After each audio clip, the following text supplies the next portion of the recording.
best advice I've been given is to read this particular book called The 4 Agreements. And I was given it by my partner, and for about a year I didn't read it. And he kept saying to me, have you read that book? Have you read the book? And for some reason I just didn't get to it. And finally over summer I picked it up and started reading it, and I could see why he'd recommended it to me and why it was such a good book. And it talks about these 4 agreements, and they really spoke to me, and they really resonated with me, and the way that I view myself and the way that I view the way people view me, and also the way I interact with myself and with others. And so for me, it just really resonated. So that was the best advice, was to read that book.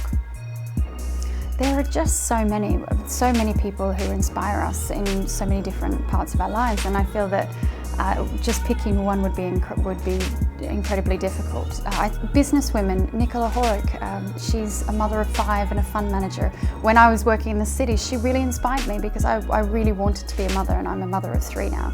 And to be able to reach that level of in the city, in the corporate world, and have that many children, I can't imagine the systems that she has in place. I'm sure she has a stay-at-home husband plus help, but that doesn't matter. There are still 5 children there who she has to answer to. So she's one of my inspirations.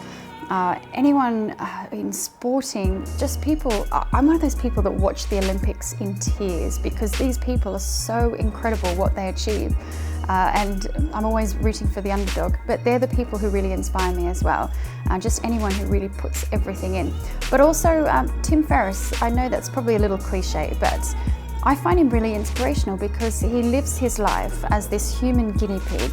He takes a stand for things he believes in, regardless of whether they're even legal with some of the things that he's working on right now. And he's not afraid of what people say about him in that regard. And he really does try everything that he recommends. And while I don't agree with everything he does, I find him really inspirational. And the way he's built his business as well around the podcasting and the books, and he was a digital nomad who just traveled around.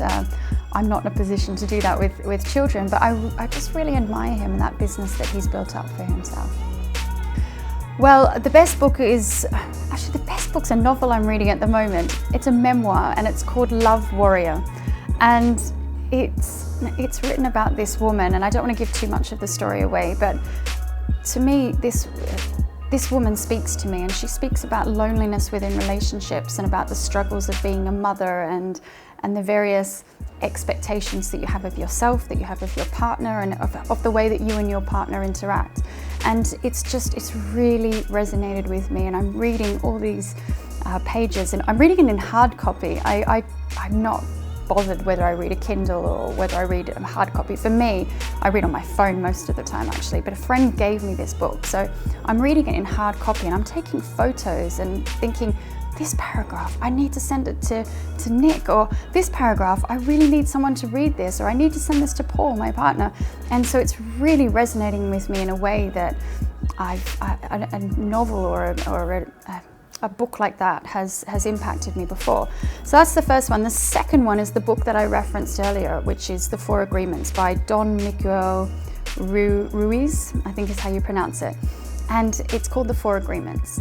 And while there's a lot of woo-woo in there, the 4 agreements they're 4 principles that everyone should live by, and I'm going to try and remember them. The first one is be impeccable with your word, and that means just always being careful not to injure people with our words, and understanding that our words are a really powerful tool, and whether we say positive things or negative things, it doesn't matter. This is really, really powerful, and we can cut people and make a lasting impression on them with our words. So that's the first one. The second one is kind of the same. It's never take things personally, and that can be positive things as well. And I've never thought about this, but if someone says, oh, you're amazing, I love what you do, I'm so in awe of what you're doing, you've done these incredible things, don't take that personally, because everyone has a reason for saying the things that they do, and everyone's got their own filters and their own viewpoints. So if we don't take these things personally, both negative and positive, then we'll just be much happier with where we are, because it's about, I know it's cliche once again, but it's about how we view ourselves, not how the other people view us through their own filter. The next agreement is, so that one, it's, what is the next one? I'm gonna think of it now. So it's be impeccable with your word, never take things personally, never make assumptions.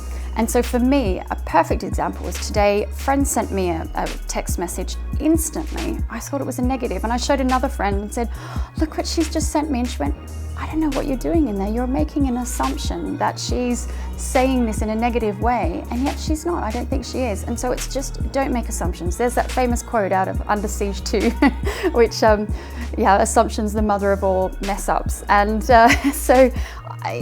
you can't make assumptions. And then the fourth one is always do your best. And that's not being perfect. That's not striving to get everything as accurate or as perfect as possible. It's do your best. And you may have time constraints or talent restraints, skill constraints, whatever it might be. But if you are doing your best with all that you have available to you, then you can feel proud and stand tall with that. So yeah, they're the two books, Love Warrior and The 4 Agreements. Yeah, so left on my own for a day with a pencil and paper sounds like bliss to me. As I said, I've got 3 children who are very close in age and demand a lot of my time, which is lovely. But you don't get much time just to think and really plan and strategize. And so for me recently, I had that. I was on a plane, I was on a long haul flight to Nepal, and I was, everyone around me was asleep. Had my glass of bubbly and a piece of paper and a pencil.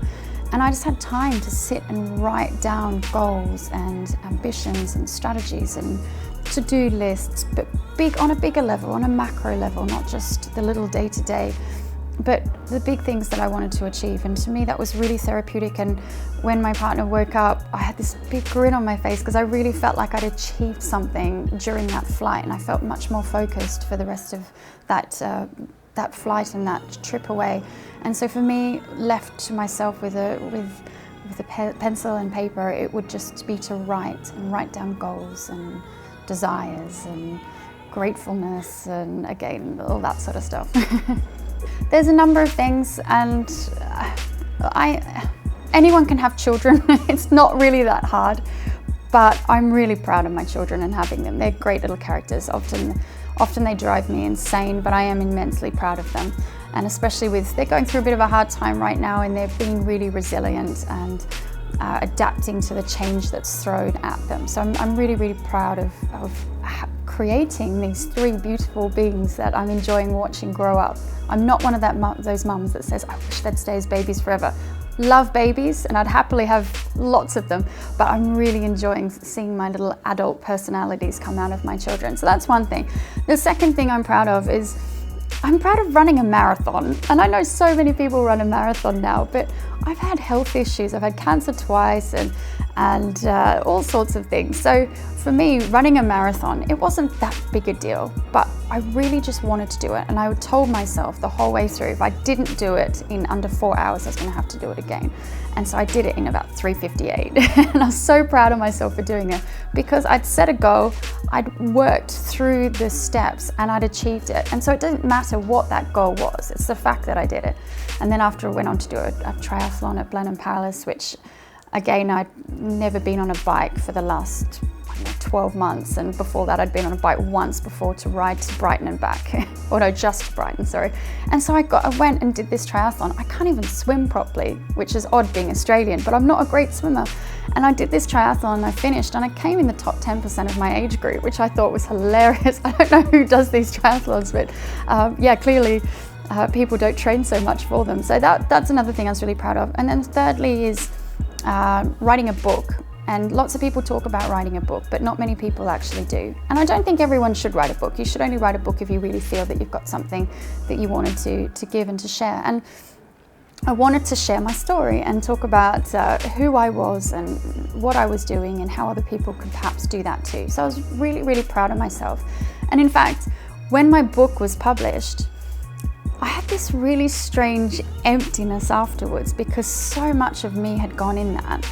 And first of all, I felt like I'd exposed myself to the world in a way by telling my story, or for those couple hundred people that bought it and wanted to read it. I felt very exposed by that. And then secondly, I felt a bit that I didn't then have another goal. And even since then, I don't feel like I've had a really big goal to really sink my teeth into. And I was talking to a good friend of mine, Josephine Bush, about this. And she does incredible adventures. She crosses the Arctic and she'll row in incredible lakes and things. And she said that she always gets this calm down after achieving a big goal like that, because so for that reason she has to plan multiple expeditions so that she's always got a major goal in her sights and that she can plan towards. And I think that's been my mistake. I haven't had one of these big goals. So I am now trying to write my next book. So that will give me this big goal to go towards. And then the final thing is I'm really proud of the properties that I develop, and along with my team. And I drive my friends absolutely crazy when we're walking around Hackney, because I go, yeah, I did that building, and see that one, I nearly did that one, but then I didn't, and that one I did. And I'm just really proud that I could have some small part in the change of a beautiful area like Hackney. Yeah, so on a daily basis, my goodness, my life's going through a massive change right now, so I'm struggling to do any one thing on a daily basis except wake up and go to sleep. Everything else within that is very random. But I do try and do some sort of exercise, and I've tried meditation. It really doesn't work for me. So most people are going to say, I meditate. I don't. I've tried journaling, doesn't work for me. But I am trying to keep a diary at the moment, because there's so much going on in my life that I want to document it, so that when I go back, I can say, yes, that actually happened. And it's also great content for my next book. So working on that, and journaling, diary writing, whatever you want to call it, that's something that I try and do. And also yoga. If I get up and do just 10 sun salutations even, it just sets me up for the whole day, and it means I'm less snappy with my children. But often it means me doing downward dogs while I've got children fighting around me and a dog trying to lick my face. So it's not very relaxing. I have to try and get up earlier than my children and my dog, which, given that most of them sleep with me, it's very difficult. But yeah, yoga, if I could set up the perfect day, it would be waking up and doing yoga and starting my day like that. And that will happen every day soon. Yeah, so the property industry is going through a huge change right now. And look, it's all over the news what's happening to property prices, especially in London. And while they are becoming more affordable, they're still not affordable for the average person. And I think this is just going to continue. This trend is going to continue. If you look at affordability rates as a percentage of salary, they're growing rapidly. So what it means is that most young people are not going to be able to afford to get on the housing ladder. That means that there will be more demand for rental accommodation. Now, unfortunately here in the UK, because it's historically been a nation of homeowners, there's very little purpose-built quality rental stock available. So what I think we'll see happening is what happens in a lot of places in Europe and in the US. So in Germany, you have purpose-built rental accommodation where one person might hold a whole building, or perhaps a fund like AXA or one of these large companies will own a building, and they will rent it to you on quite rent-controlled rates, but they'll be very happy to get their 5-6% per annum yield, and they will just hold that, and you will then be a long-term tenant.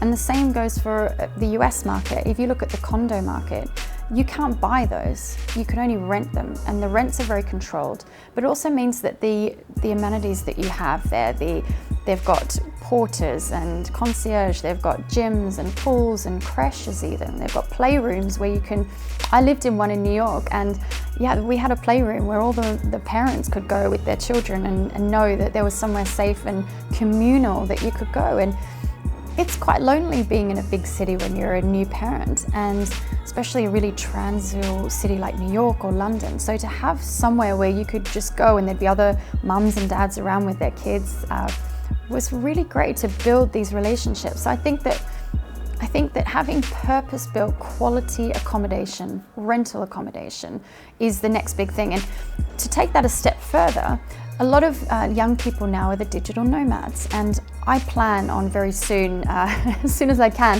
becoming a digital nomad of sorts and taking my kids on a sailing boat and just sailing around the world. That's my dream. But I think so many young people are able to do that now. And if you look at a company like Selena, they started in South America and they've got sites now all over the world, and they offer co-working, co-living space. And they're kind of like a mixture between WeWork and the Soho House group. And I think that's the new thing, is to have this inclusive exclusivity. And so you're really building these communities around people who just want to go and spend a month in, I don't know, Puerto Rico, and then go to New York, and then go to Gothenburg, and then go somewhere else. And you can then have these, you can build these communities where people will always have somewhere that's like home that they can tap into, and you can work because they've got everything you need. Selena even have their own currency, so you don't have to worry about exchange rates while ever you're there. It's just the Selena currency, which again is amazing. And so you'll see more things like that popping up, aimed at young people, because really, I don't have any aspirations for my children to go to university. I think that perhaps those days are gone now, unless you want to be a doctor, dentist, accountant, architect, etc., profession.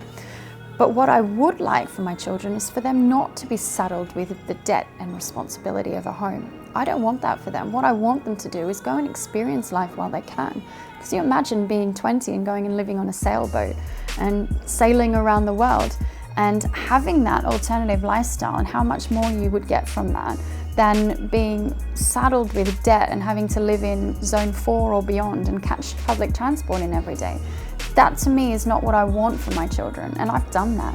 And so I really feel that there will be more people like me whose children will be growing up with these aspirations to live a slightly freer life. And so I think that it's a very long-winded answer, but I think that we will see more purpose-built rental accommodation that is more suited to young people, but not just young people. I think that if we break this down into ages and stages, you'll see purpose-built accommodation for families perhaps, and then you'll see over 55s, and then you'll see the assisted living, so that there is this really nice way of people moving throughout their lives and having the accommodation and the services and the community, which I think is the really big important point in all of this, the community that they need in order to meet all those various requirements that they need throughout their life.